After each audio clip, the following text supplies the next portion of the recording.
Hi everyone, welcome to Players, and I'm very happy to be here with Camille Tate, who is head of talent at Strava. Thanks for being here, Camille. We'll be talking about building your personal brand and network as a recruiter. That's something that you have a strong brand yourself, you have a network as well. Obviously, you host the podcast as well. So can you tell us a bit more about yourself, about Strava, and everything that you do as well? Sure. Thank you for having me firstly, Robin. I really appreciate it. My name is Camille Tate, as Robin has mentioned. I'm head of talent at Strava. If you don't know what Strava is, look us up. We are a center for connected fitness. So we're an app that is designed to build community and get people motivated to move. And we kind of say that everyone is an athlete. There's an athlete in all of us. We can move, whether you're doing a trail run that is like super long, it takes a couple of days, or whether you're walking your dog in a neighborhood, you still are moving, you're still active, so you're still considered an athlete.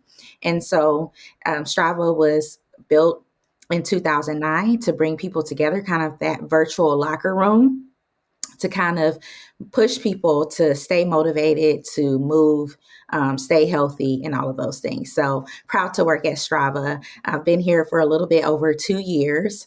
Outside of Strava, I also own a company with my twin sister. Her name is Carla. She is also in HR. She's VP of HR at a global marketing company, but we co-own the Career Salon. And we also co-host the Career Salon podcast, a podcast about HR, recruiting, just educating people on the things that possibly go on behind the scenes at their workplace, really encouraging people to know their rights and to build their personal brands and, how to just continue to be successful and improve themselves as employees. All right. And I would recommend that everybody listen to the podcast because it's a very relaxed, laid back feeling. We feel like we're in the room with you. So yeah, great experience. Thank you. How do you want to start on that topic of building the personal brand and network? Where do we start? Maybe a good way to start would be why it's important in the first place. What should people think about building their personal brand and networks? It's super important because people have a personal brand, whether you know it or not. And I know that personal brand is kind of intimidating in the age of social media.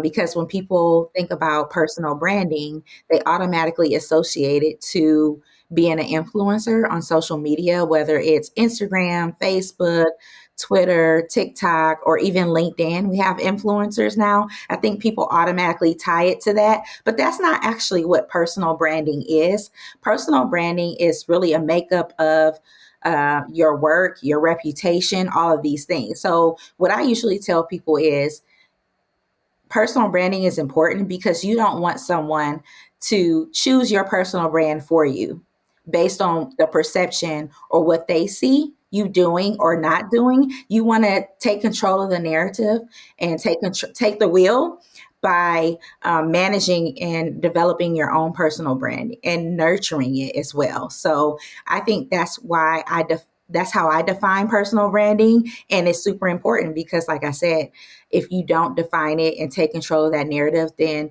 it will default in someone else's hands. All right. So everybody has a personal brand, and you're right to say that you don't have to be an influencer to have millions of followers to have a personal brand.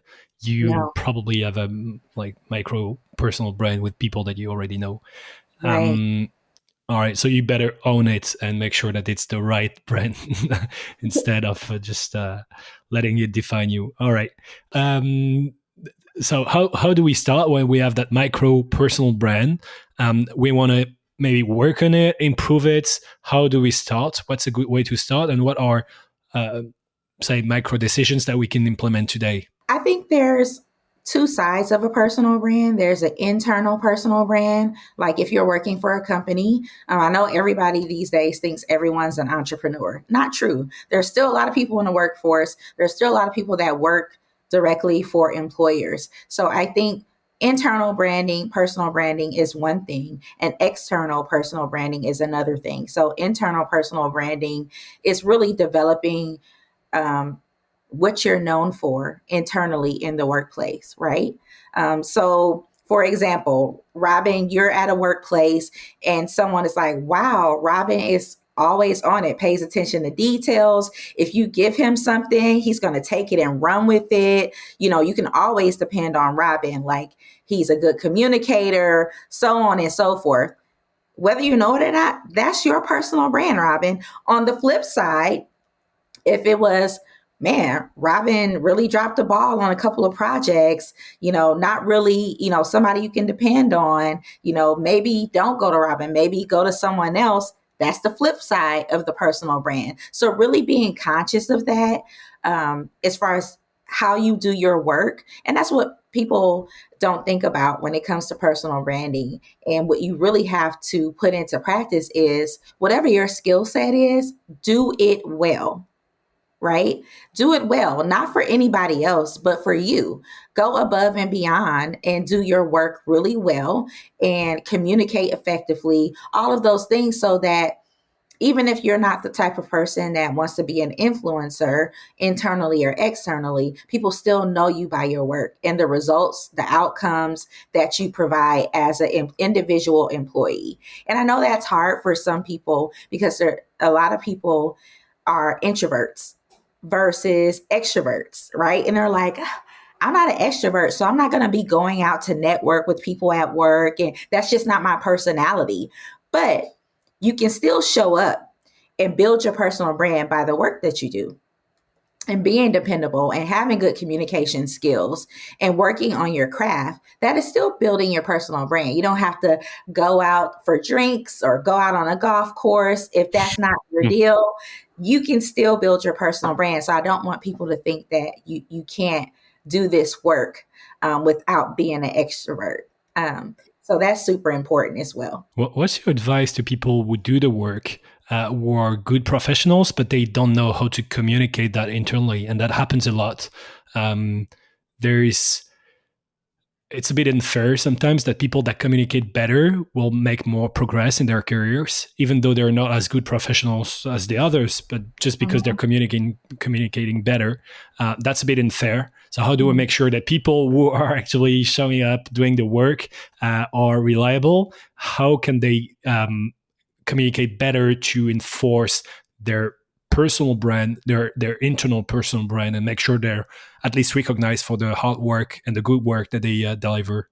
I think it's just taking small steps, right? You think you have to make a big presentation, or you need to speak to a group of people to work on this brand. Sometimes it's just, hey, hanging out at the water cooler, having a brief conversation with someone that is a peer or someone you've never worked with, or a leader that you see passing in the hallway.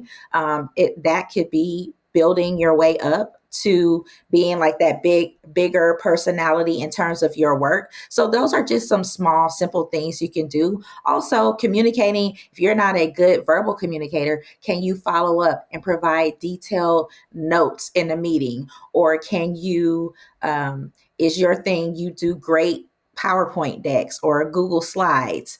Can you send out emails effectively where people are like, wow, that was a very thoughtful, thorough email? So there are a lot of different ways that you can communicate effectively, and it doesn't have to be this large, grand thing. And like I said, even I tell employees and people all the time, we say on our podcast that your quarterly check-ins or your performance reviews is a tool, should be seen as a tool, and you can use it as a tool to communicate and really highlight your work and your skills. So that's another way you can set yourself apart and build your brand at work. I tend to believe that that people should dedicate maybe 15% of their time, 20% to showing their work, because especially in the age of remote work, you can do your work remotely. Nobody sees. People just see the output, but they don't see the work that goes into it. And sometimes the output seems easy, and we don't realize how much work goes into it. So yeah, communicating a lot, making sure that people see both the output and the input, and probably as well recognize the work of others and helping others shine. That's even better if you're a manager. If you're a manager, you probably want to make sure that everybody in your team shines and promote them and promote their work. It's also your work as a manager. But you can also do this if you're an individual contributor for other people, right? Yeah, yeah, definitely. I think that it's super important. I also recommend that people keep a job book. And I know Right. it's old. I know it's old school. You can also make it online as well, or keep it in your notes on your phone. But create like a job book and kind of write down like projects you've led from beginning to end, special awards or acknowledgments that you've received at work. Keep track of all your reviews and make sure you keep that portfolio. One other thing I hear people say is, oh, I don't want to brag on myself. It seems like very arrogant to like talk about myself in a way that's like promoting Yeah. me. But if you're not going to promote yourself, who will? I will tell you that a lot of people are still leaning into the human side of leadership and management. And a lot of decisions that are made about your career are made without you in the room. So, how do you begin to communicate what you've done, all the accomplishments you've made at work, to kind of make sure that message gets across to the right people who are in the room, and so that they can advocate on your behalf? So there's a method to all this madness, right? All of these little things. And I think it's super important that you keep like a job accomplishments book. It really is.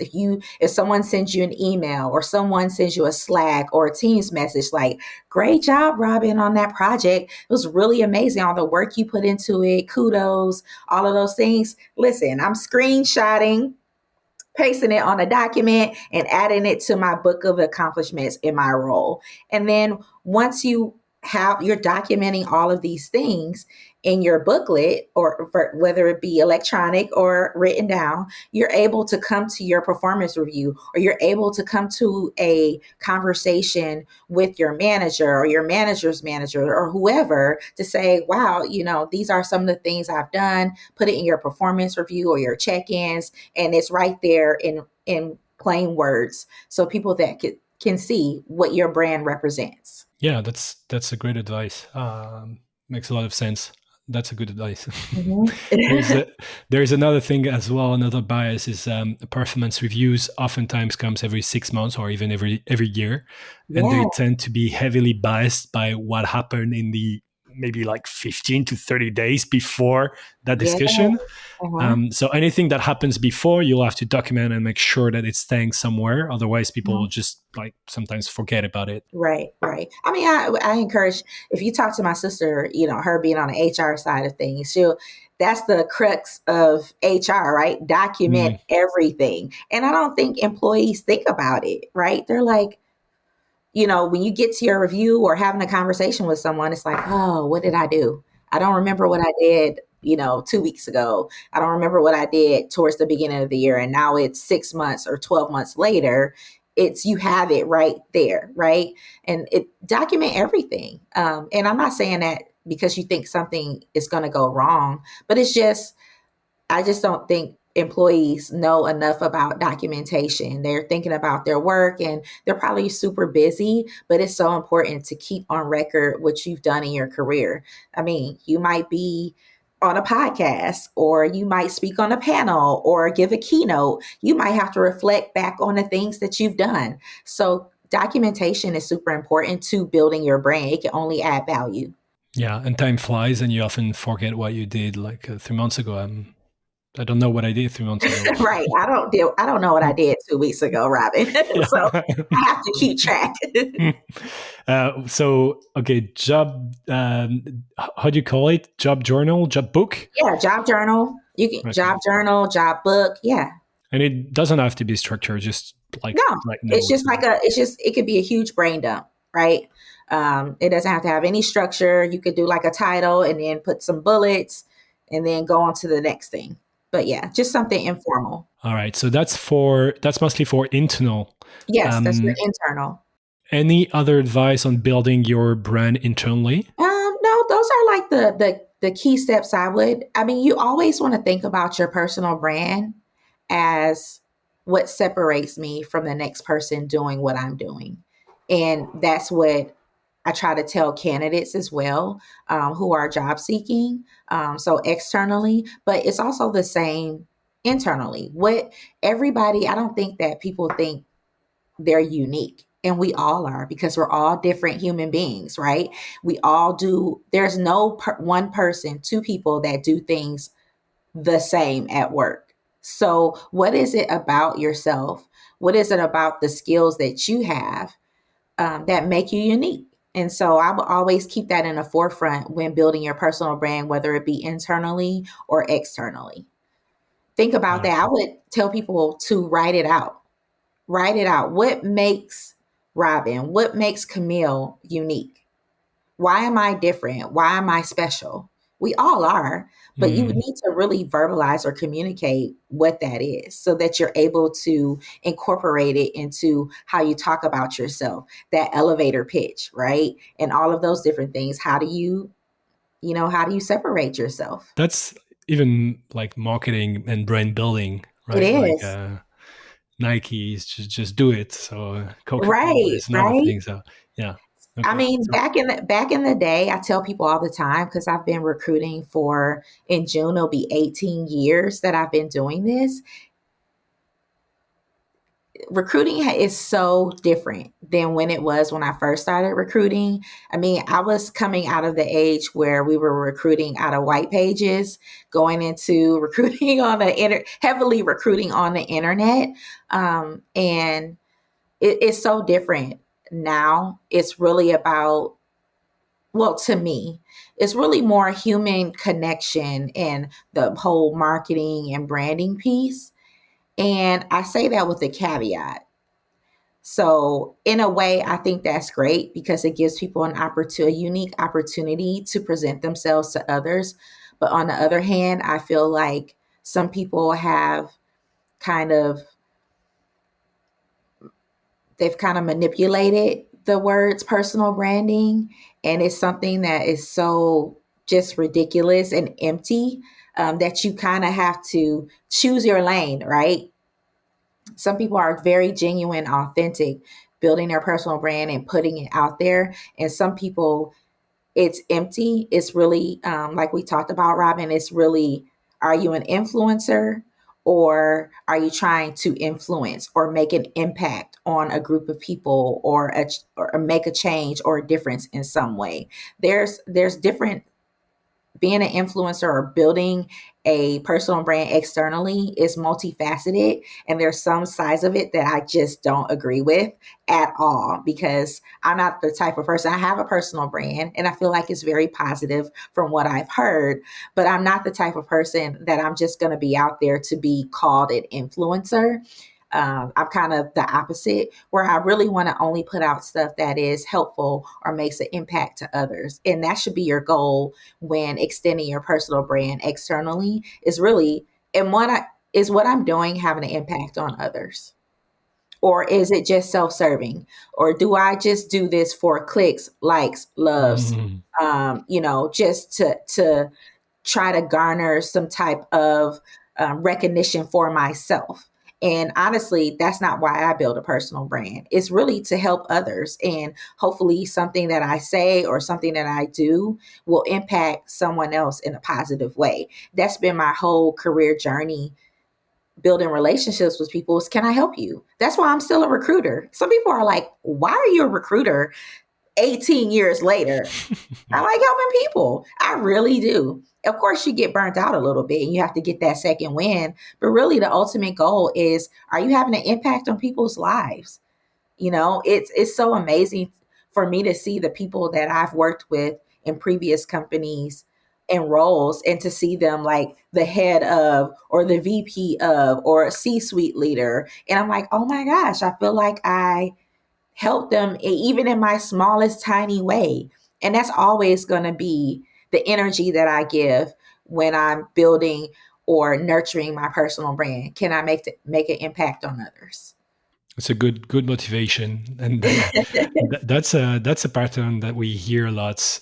People think about personal brand in terms of clicks, views, engagement, um, but that can be a double-edged sword, and you can end up trying to chase clicks and engagement and views, and end up having a big personal brand, but a bad one. And this is not what you want. You want to be known for helping people and providing value to people that engage with your content out there. So that's a good one. And we had that discussion in a players episode before with Joel Lolgi as well. It's not about getting millions of views, even if you just nurture a few people and you get a few clicks every time, but these are the people that are interesting to you, that you want to engage with. That's already a big win. Definitely. How do you get started for somebody who's an introvert, never posted anything online, never has absolutely no external brand, but is a hard worker, very appreciated in their company? How do you get started? What, building your external brand? Yes.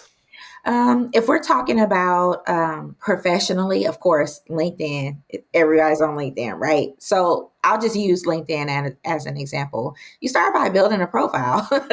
Start by building a profile and really building it to where people can, see what you've done. And that goes back to the job journal thing, because building your profile, if you've done things, projects, been on podcasts, contributed to a publication, you can list that on the carousel on LinkedIn so people can see what you've been doing. Also, writing a great kind of summary of who you are. I think that intimidates some people because they think because it's LinkedIn, it has to be like this super formal thing and you have to be professional. People have misused that word as well. I think there's some bias attached to the word professional, but be you. Whatever you're going to do online, just be you. Of course, make sure it's appropriate for a professional platform, for a place like LinkedIn, but make it's who you are. Just show up as you, whatever that might be. So making sure, and also interacting with other people. And I think LinkedIn is a little bit easier for people because interacting, you could just make a comment on somebody else's post, or just give your opinion here or there to a discussion that's happening, or you can join a group. Or things like that. So there are ways that you can be interactive on LinkedIn without having to put yourself out there all the way and make it like this scary thing. So I think that's one of the ways to get started. In my opinion, you don't have to post every day or multiple times a day. I think that's for, expert people that have a lot of time. I actually don't have a lot of time to post regularly on LinkedIn, but I do make sure when I post that it's a meaningful post or it's something that I'm involved in that I'm proud of, or that my company is doing, or something that, I'm doing with the podcast. Something like that. And I seem to get a lot of traction, but I'm an example that you don't have to post all the time, every day, multiple times a day to build a community on LinkedIn. And I'm not even an open networker. Some people think you have to accept everyone's invite to your network to have a personal brand on LinkedIn, and you don't. I actually don't accept everyone that adds me or invites me on LinkedIn. Robin, it took me like 4 I'm like, oh my gosh, Robin added me on LinkedIn. I had no clue. So that shows you how much I look at my invitations and kind of go through and audit. I don't. And I still have been able to build a pretty decent sized community on LinkedIn. And I make sure that I am aware of who is in my network because, like I said, everything I want to do is to make an impact and to influence someone, not be an influencer, but influence someone in a positive way. And again, it's quality over quantity. You just want to, you'd rather have 100 people that you're connected with, that you provide value to, that you have a real relationship, than a million people who hate you, right? Right. And what I like is there's a real continuum between personal brand, so internal personal brand, external personal brand, and even networking, because because we're not trying to do this at scale on millions of people. We go back to having almost one-on-one relationships, and Mhm. that's networking. And that Yes. word has a lot of bad press, but it can be a good word as well. It can be very Mhm. positive. So what's your advice for people who want to network in a genuine way and build their network as well, and remain authentic? And yeah, what's your advice on this? And maybe people who are less used to networking, so introverts or people who don't like to talk to Right. strangers or people they don't know. Right. Yeah. This is pre-COVID. We're starting to get back, to where we used to be. But for me, I would, and I've always pretty much, except for 6 years of my career, recruited in tech. Um, I didn't know what I was doing starting to network. And when I started recruiting and staffing, I'm like, how do I network? How do I connect with people that are engineers or QA testers, or like, I don't have a network, right? I started going to user groups. Even if you start going to user groups or connection groups in your local area, you it could be for 6 weeks or for the next 3 months. You sit in the back of the room and you just observe. You're still there. People are still seeing your face. Um, and that's a good way to meet people, by going to user groups for whatever. There are product, user groups. There are, certain development languages, user groups, project management, HR. There's so many groups that you can, and that have events that you can be a part of. And let's just start there, right? I see a lot of people networking at conferences. Even virtual conferences, they have networking opportunities, one-to-one networking, or you can go in a group. Even if your face is just shown and you don't say anything in that group online, you're still there. People still see your name, what company you represent, or what business you represent. So those are just some low hanging fruit ways to start to build your network. Even if you're an introvert, just going and showing up is a part of building your brand. And then once you feel comfortable, or maybe you sit next to someone and they kick off a conversation with you, you're starting to get warm and feel them out and start to build that brand. So that's kind of how I started, because contrary to popular belief, not all recruiters are extroverts. I'm actually a little bit introverted, because my major in college was business information systems. So I thought I was going into IT. And so I tend to be a little bit quiet when it comes to breaking the ice with people. And so that's how I learned to network, just going to places and just being in the room. And maybe if I saw somebody I knew, they would introduce me to someone else, and so on and so forth. So I say that's the same thing for making friends, right? I always talk to my friends, like, how do you make new friends when you're like 30, in your 30s, in your 40s, like where people don't think you're weird? So, I mean, it's the same thing. When I first moved to Dallas, I didn't really know that many people here. And so I joined a gym and I started going to work out 3, 4 times a week and started meeting people, and it was building a community there. And that's how I started making friends when I moved to Dallas. Robin, I've never told anybody this.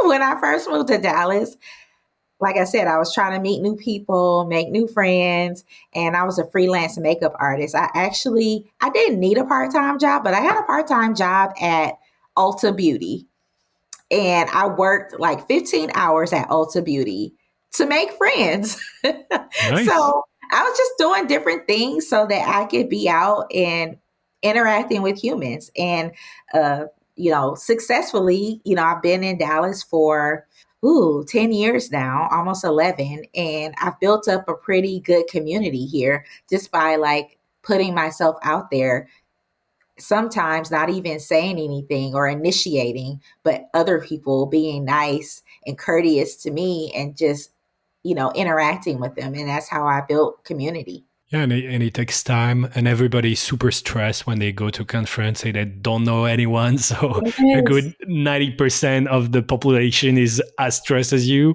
and Yes. and far from everyone are extroverts, and even people who look extroverts will look pretty confident. They're actually, most of the time they're not. So yeah, I know I'm always stressed the first day when I come to conference. I know nobody is super impressive. You get all these people in a room.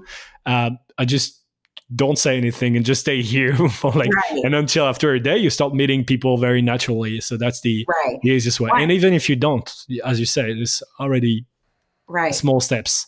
One expert tip, Robin, when you go to a conference, you know when everyone is relaxed? At breakfast or lunch.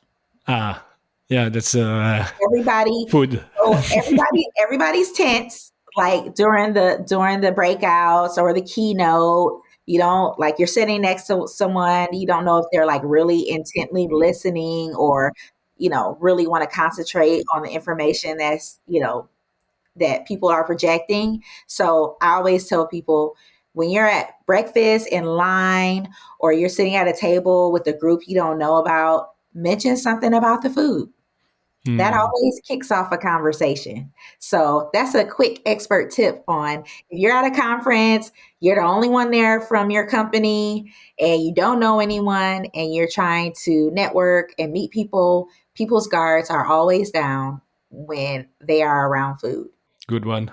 Or you can come to us, to Camille and I, if we're here, and we'll be happy to talk to you because we're as stressed as you. Cool. Thanks a lot for all these tips. I love it. And I love how it's about communicating and not only sure you want to do the work, but also communicate small steps at a time. Just make sure that you control that brand of yours. So I loved it. Thanks, Camille. And we'll keep an eye out for you and we'll listen to where can we find you on LinkedIn, the Career Salon as well. Is there anything else that we should know about you and places where to follow you, except at events, obviously? Yes, so you can follow me on LinkedIn. It's just Camille H. Tate, and I'm probably the only one, but I work at Strava, of course. And then our podcast is everywhere you can find podcasts. It's on Apple, Google, everywhere you can find podcasts, we're there. It's the Career Salon Podcast with the HR twins. And then you can also go to our website, www.thecareersalon.com. Perfect. Thanks a lot, Camille. Yes. Thank you so much, Robin.